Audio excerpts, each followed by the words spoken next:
என்ன பதில் கழிச்சு விட்டாரு இவரு? சொல்லுங்க பார்க்கலாம். ஏங்க என்ன வெக்கக்கேடா இருக்குது. நீங்க ஒரு கேள்வின்னு கேக்குறீங்க. நான் சொல்றத கேளுங்க. இவ்வளவு நடந்திருக்குல்ல, இதெல்லாம் என்ன சொல்றாரு? தனிப்பட்ட முறையில் சொல்றாரு. இதை வருஷ முறை தாங்க சொல்லிட்டு இருக்காரு. இதை கேட்கறதுக்கு நாங்க அமர்ந்துட்டு இருக்கணுமா? இதை தடுத்து நிறுத்துறதுக்கு என்ன பதில் சொல்லு, அதை கேட்கலாம். அதை விட்டுட்டு எப்பொழுது பார்த்தாலும் நாங்கள் குற்றவாளிகளை கைது செய்கிறோம். இது எல்லா ஆட்சியிலும் தான் செய்யறாங்க. இதுக்கு என்ன போய் நீங்க முதலமைச்சராக இருக்க வேண்டியது? இது எப்படி தடுக்கப்படுவது, அதுதான் முக்கியம். அந்த கேள்விக்கு பதில் சொல்றாரா? இல்லையே. நாங்க பயந்துகிட்டுலாம் வரலைங்க. எங்களை பேச அனுமதிக்காத காரணத்தினால் நாட்டில் நிலவுகின்ற பிரச்சனையை எடுத்து சொன்னா இந்த அரசாங்கம் காலி ஆயிரும். இந்த அரசாங்கம் இருக்காது, காணாமல் போய்விடும். அதனாலதான் பயந்துகிட்டு எங்களுடைய பேச்சை கேட்க முடியல, எங்களுடைய பேசுவதற்கு அனுமதி கொடுக்கல. அதனாலதான் நாங்க வெளியே வந்த மொழிய இந்த அரசாங்கத்தை கண்டு பயப்படுகின்ற கட்சி அதிமுக கட்சி அல்ல என்பதை பலமுறை நாங்க நிரூபித்து காட்டியிருக்கிறோம்.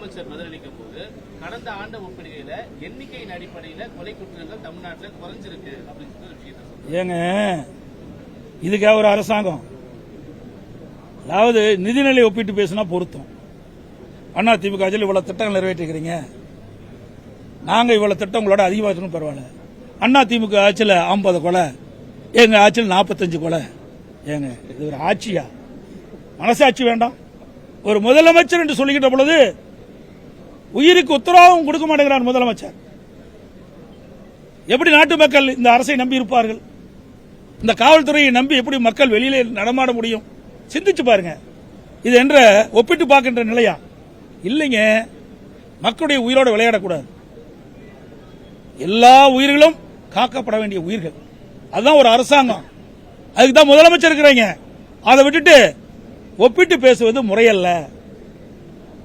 குற்றம் நிகழாமல் பார்த்துக் கொள்வதுதான் அரசுடைய கடமை. பிரதான எதிர்க்கட்சி என்ற முறையில் நடைபெற்றுகின்ற குற்றங்களை நாங்கள் சுட்டிக்காட்டி தொடர்ந்து தமிழகத்தில் எப்படி தங்க நிலவரம், எப்படி வெள்ளி நிலவரம், அப்படி கொலை நிலவரம் எப்படி இருக்கின்றது தொலைக்காட்சி தெரிந்து அவலங்களை இனி இருக்கக்கூடாது என்பதுதான் எங்களுடைய நிலைப்பாடு. அதைத்தான் நான் சுட்டி. பிளே ஸ்டோர் மற்றும் ஆப் ஸ்டோரில் இருந்து பாலிமர் செயலியை QR கோடு மூலம் பதிவிறக்கம் செய்யுங்கள். செய்திகளை உடனுக்குடன் பெறுங்கள்.